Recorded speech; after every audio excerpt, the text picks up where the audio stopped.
semuanya, perkenalkan nama aku Tere. Namaku Rutua. Nah, pada kali ini kami akan menjelaskan sedikit mengenai metode Shower yang telah kami cari dari beberapa referensi. Nah, yang pertama, metode Shower ini lebih memanfaatkan media atau alat bantu peraga dalam pengajaran katekese. Metode ini sering digunakan untuk pelajaran agama dan umum diterima oleh Keuskupan Inggris karena mudah untuk memberikan pengajaran agama kepada anak-anak. Jadi bisa disimpulkan bahwa metode Shower ini metode pengajaran katekese dengan menggunakan alat peraga. Nah, dalam pembelajaran agama, metode ini mempunyai dua prinsip. Yang pertama, menyesuaikan pengajaran agama dengan daya tangkap dan minat para peserta didik. Yang kedua, melarang hafalan yang membabi buta. Nah, metode Shower ini membuat anak-anak mudah untuk mengerti dalam mengikuti pelajaran agama.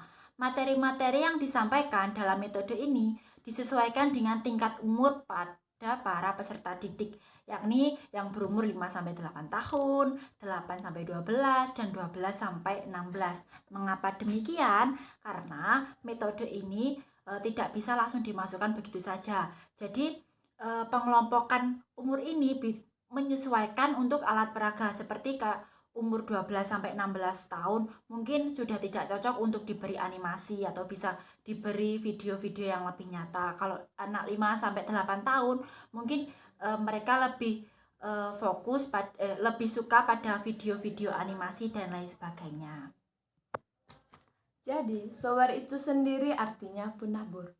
Hal ini menjadi ciri khas metode ini karena diumpamakan sang penabur atau pengajar. Itu harus mengetahui kualitas dan kemampuan anak didik dalam memahami dan menangkap materi yang diajarkan. Agar apa? Agar iman anak benar-benar tumbuh dan berkembang. Nah, metode ini mempunyai kelebihan dan kekurangan. Nah, kalau kelebihan dalam metode Shower ini, yang pertama itu adalah dengan menggunakan alat peraga, anak-anak akan mudah memahami materi yang disampaikan atau tujuan-tujuan yang ingin disampaikan. Nah, yang kedua, tidak ada paksaan untuk menghafal. Jadi, anak-anak itu berfokus pada alat peraga yang digunakan atau mereka akan fokus pada alat-alat yang digunakan. Yang ketiga, anak-anak akan mudah mengingat materi yang diajarkan karena kan mereka fokusnya pada alat-alat itu. Mungkin kalau menggunakan video, oh kemarin gurunya itu menggunakan video ini maknanya seperti ini, seperti itu. Lalu yang keempat adalah adanya keterlibatan para peserta didik dalam penyampaian materi karena dengan menggunakan alat peraga. Nah, setelah selesai kita membahas tentang kelebihan, maka dari itu kita akan mengetahui tentang kelemahan atau kekurangan metode Shower. Yang pertama itu adalah anak-anak harus tergantung pada alat peraga. Jadinya anak-anak tidak fokus ke yang lainnya gitu. Yang kedua itu anak-anak sulit untuk menghafal doa-doa dasar yang telah diajarkan kepada kita. Contohnya itu doa rosario dan juga credo atau aku percaya. Itu dikarenakan dilarang adanya hafalan.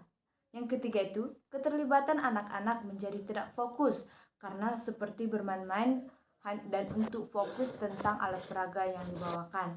Yang keempat atau yang terakhir itu adalah minat murid-murid sangat bervariasi dan sulit sekali dikombinasikan dengan pokok bahasa pelajaran agama.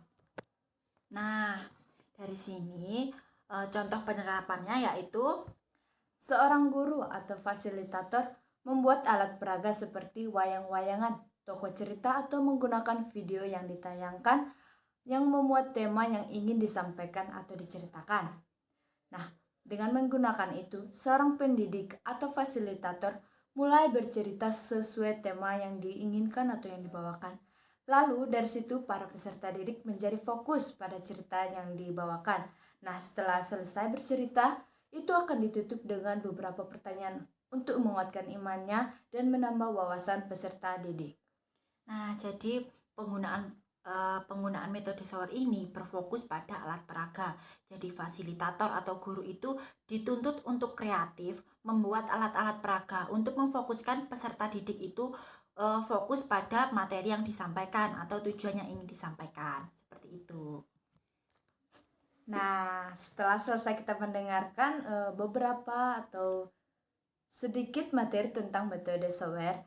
Nah, mungkin kita mendapatkan beberapa pengalaman dan juga pengetahuan.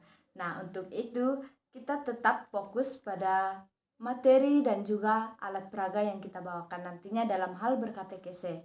Nah, untuk itu kami akan mengakhiri presentasi dari hasil kelompok kami yang beberapa hasilnya kami ambil dari beberapa jurnal gitu. Nah, jika ada kata-kata atau kalimat yang menyinggung teman-teman atau orang lain, mohon maaf dan di lain waktu akan kami perbaiki. Terima kasih. Terima kasih. Bye-bye.